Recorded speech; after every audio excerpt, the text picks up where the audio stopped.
So a lot of you guys keep dropping comments on my videos where my big screen went, and I haven't really got back to you guys because I just was trying some different things. So I put the big screen in the truck, and then I went back to the OEM screen and I wanted to try something else. Now we have put the big screen back in, and I can confidently tell you guys it is the best screen for the 2015 to 2020 F-150. A lot of people have other videos with a different style screen, and then they label it the best, and then they'll label the other one the best. Honestly, I really do think this one's the best just because it retains your sync system, which means your Ford Pass app works the way it should. You can still update your sync system just like you would with your stock system. And I've already made a video on the full installation on this, so that's not what we're doing today.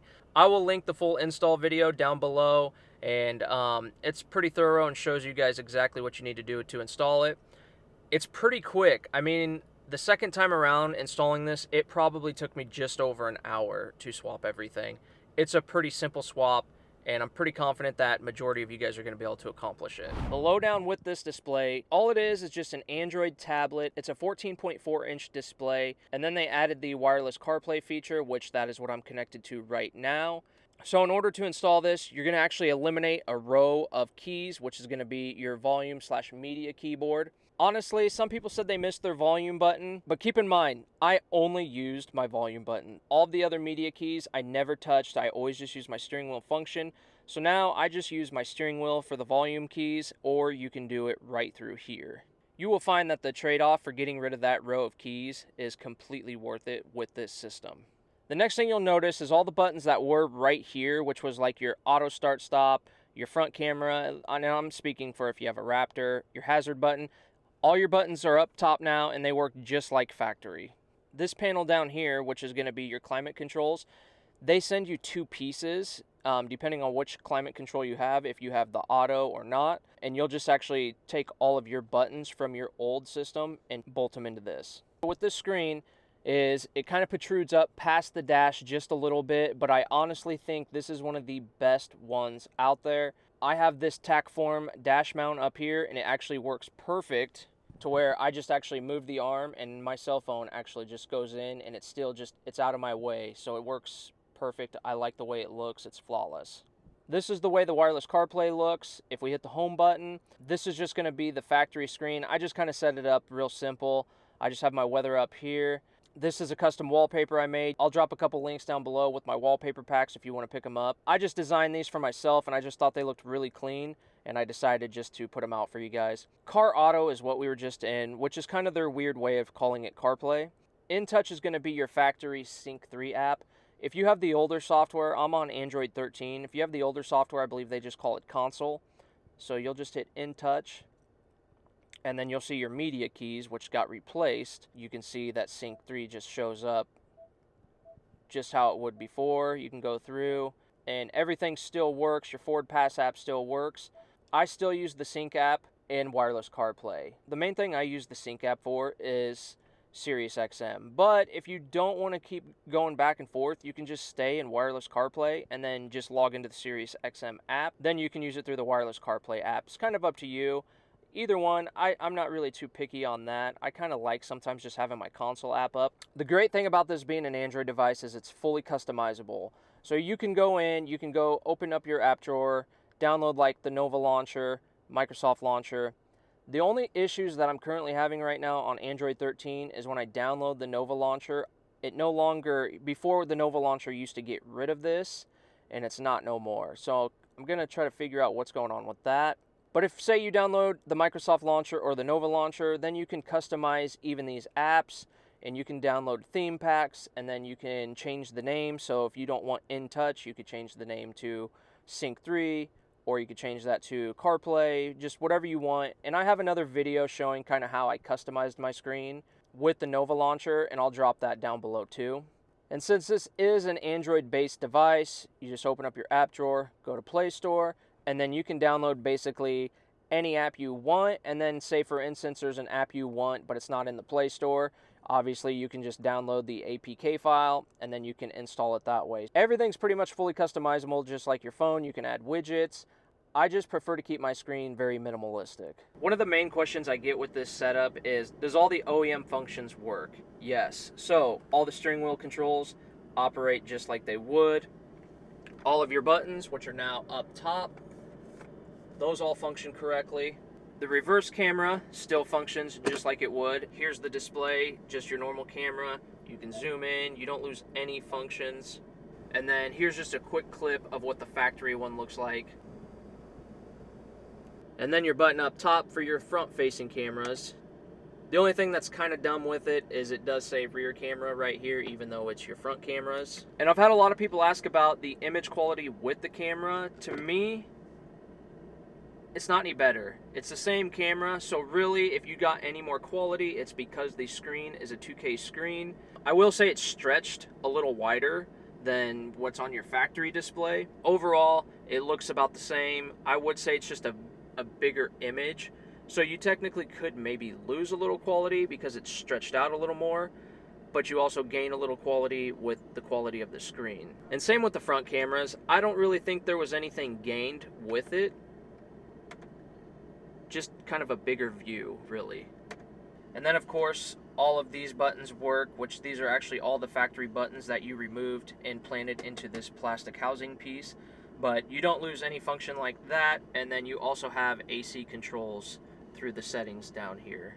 When you click on the AC, you can either let it go and it'll just go back to the home screen, or if you just hit the back button, it takes you right back.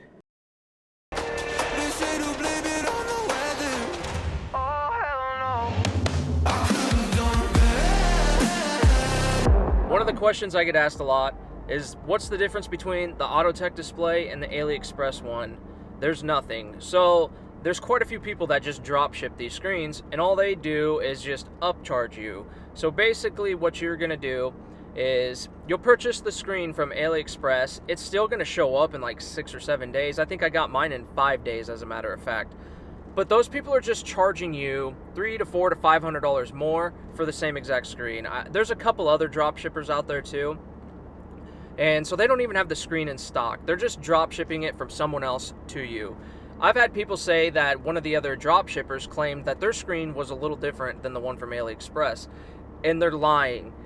They don't have the money to pay over someone overseas to manufacture them a different screen at different specs. So if one of those companies does say that they do have a different screen, they're lying. Don't work with them. But if you do want to purchase from maybe Autotech, and I know a lot of people like to purchase from them because they can just contact them directly, I completely understand. I've had nothing but success with the 2 screens that I've purchased from AliExpress. They've sent me the full instruction manual, and in the manual has YouTube links, plus I have my links. This way is just a way to save. I think right now the screen is just over 700 bucks. There was a coupon for like $80 off, and I just missed that, so I could have got the screen for under $700 shipped. Once I place the order through AliExpress, and I have the link down below of the actual link that I use to purchase my screens. What the seller will do is they're going to send you a message, and they usually do it at night because they're in a different time zone, and they're just going to request for a picture of your center console. Once you send them a photo of your dash, then they'll make sure, they'll double check to verify that you did in fact order that screen, and then they should send you a photo of the screen powered on. So basically they test it before they ship it to you, so that way there's no like, oh hey, something's wrong with the screen, I didn't know. But they do check it beforehand, but there's always the possibility that something gets messed up in shipping, which is obvious. And then if you guys do need any help with it, you can shoot them a message, and then they're gonna get back to you. Usually they get back to me anywhere from 9 o'clock at night to maybe 8 o'clock the next morning, just because they're overseas. And if you do have issues, they're usually pretty good to work with you, and if you want to return it, or if you have a problem, they're willing to work with you, and it's not like you're just completely screwed. I have nothing but great things to say about purchasing from AliExpress. So to me, the $300 to $500 savings you're gonna get, completely worth it. Between messaging who you purchased it from AliExpress, the YouTube stuff that I have, and if you guys want, you can drop a comment if you have questions or issues, or shoot me an email, shoot me a DM on Instagram, and I'll make sure to help you guys out, as I have a really good technology background, and I'm really good at troubleshooting. So just don't be afraid to ask questions. Wrigley, are you going to the pet store? Are you going to the pet store? Wrigley's got to get some supplies for the week. Wrigley, we failed. I guess you're gonna have to get supplies somewhere else. Dude, they're closed. I don't know what to tell you. We'll come back tomorrow. Tried to give the best of it, but it was coming undone. Okay, so that was a fail. Maybe next time I ought to check and see what time the pet store's open on a Sunday night rather than just drive all the way over there because it's not that close to my house. Lesson learned. Let's get back into this. The other thing we ran is when you initially install this, you're going to run 2 separate USBs, and then you're also going to have this, which is for a SIM card. And basically that SIM card is going to give you data. There's a few different ways to add a data package that's just dedicated to this system. Usually they're around $20-30 depending on the service provider.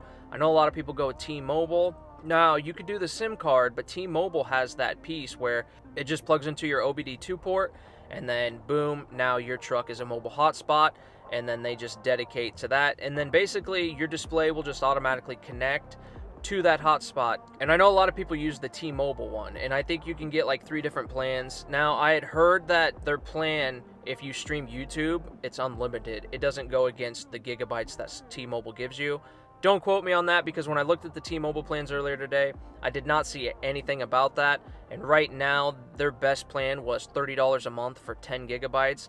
I think that's probably more than enough unless you're a hardcore streamer, but from what I've read, it's probably a decent amount of data for this unit.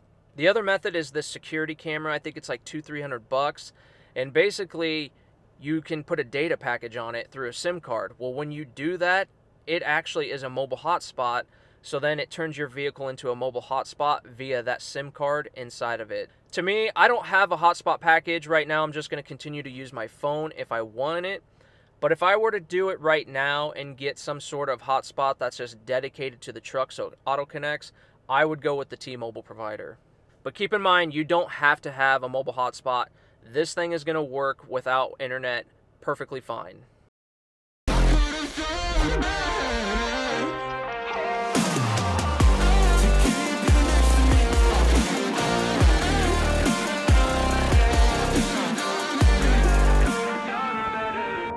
The last thing I'm going to talk about with this display is the sound settings. Now, when I use the console mode, I can hear my subwoofer. So I have the factory sub, I have the B&O sound system.